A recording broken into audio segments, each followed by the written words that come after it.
नमस्कार दोस्तों। आज हम किसान क्रेडिट कार्ड स्कीम के बारे में बात करने वाले हैं, जो केंद्र सरकार द्वारा संचालित किया जाता है। इसके उद्देश्य की बात की जाए तो किसानों की आर्थिक बेहतरी के लिए, उनकी आय दोगुनी करने के लिए और खेती-बाड़ी में यूज होने वाले उपकरण या फिर यूरिया, खाद, बीज आदि को खरीदने के लिए बैंक द्वारा आप लोन ले सकते हैं। वहीं एग्रीकल्चर सेक्टर की बात की जाए तो अपने इंडिया की टोटल जीडीपी में करीबन 17% कॉन्ट्रीब्यूशन रहता है।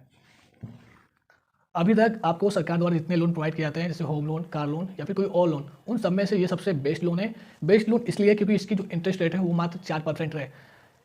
आइए जानते हैं कि आपको 4% इंटरेस्ट रेट कैसे पड़ेगा। अगर के किसी के माध्यम से आप यानी किसान क्रेडिट कार्ड के माध्यम से लोन लेते हैं तो उस पर केंद्र सरकार ने 9% इंटरेस्ट रेट रखी है, लेकिन उसमें 2% की छूट है, तो आपको 7% इंटरेस्ट अप्लीकेबल होगी। लेकिन वहीं अगर आप टाइम से अपना लोन रीपेमेंट कर देते हैं दोस्तों, तो 4% सिर्फ रेट आपको चुकानी पड़ेगी। आइए एक एग्जाम्पल के माध्यम से समझते हैं। मान लीजिए आपको 1 लाख रुपए की रिक्वायरमेंट है, तो आप बैंक मैनेजर के पास जाते हैं और वहाँ पे 1 लाख रुपए लोन लेते हैं। तो बैंक मैनेजर आपसे साफ कह देता है, सर देखिए आपको मैं 1 लाख लोन दे रहा हूँ, लेकिन इसको 1 साल के अगर अंडर में आप जमा करते हैं तो आपको जो इंटरेस्ट रेट है वो मात्र 4% पड़ेगी।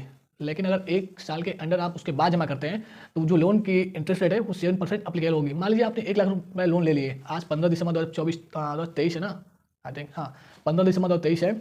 आज आपने मान लीजिए 1 लाख लोन ले लिया और 15 दिसंबर अगले 2024 को अगर आप ये 1 लाख रुपए जमा करते हैं तो इस पर सिर्फ 4% ही इंटरेस्ट लगेगा, यानी 1,04,000 रुपये आपको जमा करना पड़ेगा। लेकिन उसके बाद अगर आप जमा करते हैं तो उस पर 7% अप्लीकेबल होगा, यानी कि 1,07,000 रुपये आपको जमा करना पड़ेगा। इनकेस मान लीजिए आपने दूसरे साल भी जमा नहीं कर पाए तो जो दूसरे साल पूरा पैसा है 1,07,000 रुपये, नेक्स्ट ईयर उसके पर 7% इंटरेस्ट रेट लगेगी।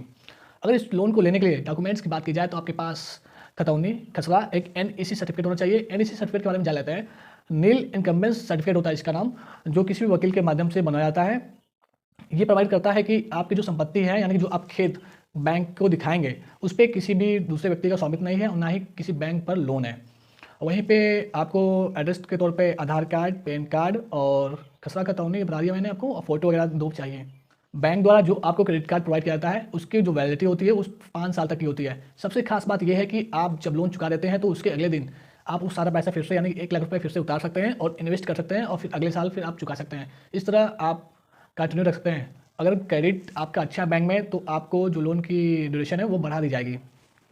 किसान क्रेडिट कार्ड के माध्यम से आप 3 लाख का लोन आसानी से ले सकते हैं, लेकिन सबसे महत्वपूर्ण बात यह है कि आपको इस लोन को लेने के लिए कम से कम 10 फीसद ज़मीन होनी चाहिए। Next video